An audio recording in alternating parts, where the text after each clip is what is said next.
ஸ்தோத்திரம் உண்டாவதாக. ம். கர்த்தருடைய நாமத்துக்கு ஸ்தோத்திரம் உண்டாவதாக. 2005ஆம் வருடத்துல எனக்கு ரொம்ப சிக்காகிட்டேன் பயங்கரமா. தீபாவளி அன்னைக்கு முதல் நாள் ரொம்ப திடீர்னு தலை சுத்தல், மயக்கம், வாமிட்டுங்க. எனக்கு என்ன பண்ணுறதுன்னே தெரியல.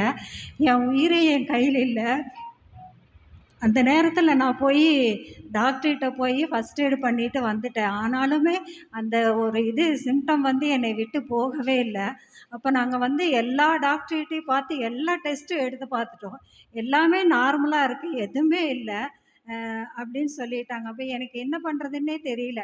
அ சரீரம் மட்டும் தான் என்கிட்ட இருக்கே ஒழிய, என் உயிர் என்கிட்ட இல்லவே இல்ல. எனக்கும் ஆகட்டும், என் கணவருக்கும் ஆகட்டும் அப்படித்தான் ரொம்ப சிக்காகி ரொம்ப வேதனைப்பட்டோம். அப்ப சிஸ்டர் என்னை சந்திச்சாங்க.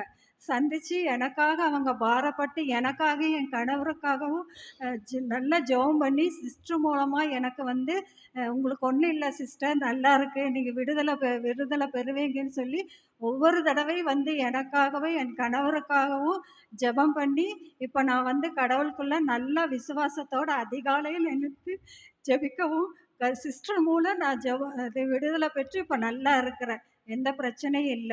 எனக்கு கடவுள் நல்ல சுகம் கொடுத்ததுக்காக கர்த்தருக்கு கோடாகோடி ஸ்தோத்திரம்.